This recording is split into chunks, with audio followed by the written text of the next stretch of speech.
Hey facilitators, this video is meant to give you an overview of the weekend, and then I'm going to have another video that's specifically about going over the actual activity that you're going to be running on Sunday in greater detail.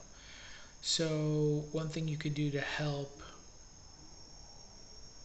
with understanding this video is have the agenda for this weekend 2 opened and nearby, just so you can refer to it as I go through things, or you can just take a look at it and then have it fresh in your head, and then I'll go through it. So if you want to like pause the video now while you do that, you can do that. So pause, tink, unpause, tink.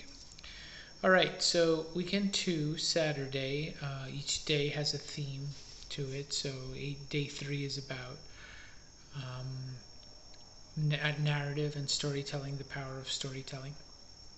So in the morning, we're going to have a little welcome. We're going to do a check-in, kind of touch base on some of the week's activities, and also maybe review a little bit, or just reconnect to what happened on the previous Sunday.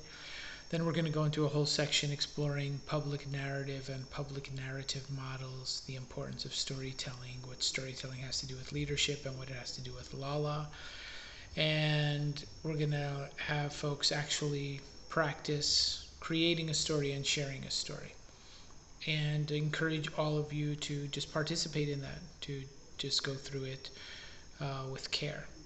And that takes us to lunch, or our break in between sessions. The second session of the day is going to be about prepping for the event that's happening that evening, which is a panel. We have some panel guests that are going to be here, and so there's a 3-hour slot, and the first hour will be spent preparing the participants to ask questions. One thing that is worth knowing, I think we've already touched upon it, but just to re-emphasize that we want to encourage participants to ask questions where they're also contextualizing their question in their own life.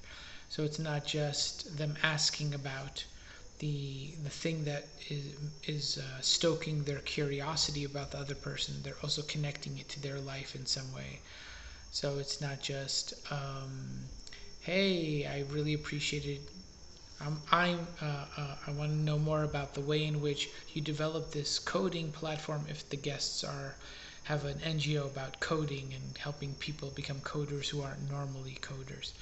Hey, I would love to know more about the methodology that you use. What kind of pedagogical tools are you using to teach coding to this unconventional group of people? They want to contextualize it, so why are you asking that question? Hey, so for me, I'm really interested in education, and I'm always interested in creating curriculum, and it really matters to me, and I'm always curious how other people do it, so I'd like to know. So I contextualize it in my life. So that's what happens Saturday. We prep them, they go through the panel, and then the following day, Sunday, day 4, is all about problem understanding, and having a better sense of the issues that call to us, and the importance of trying to understand them before trying to solve them in any way.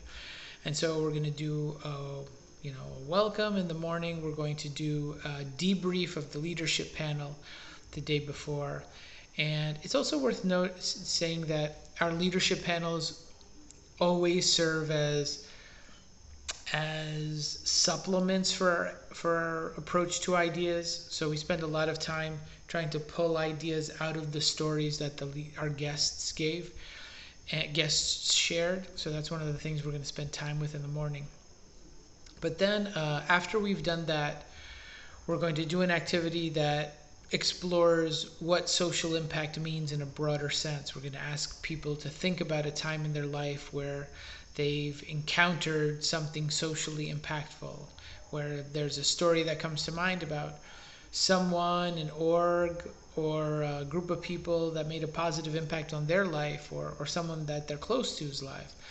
And the goal there is to really create a range of what counts as social impact, and so that it's not just, you know, a giant NGO that's seen as socially impactful.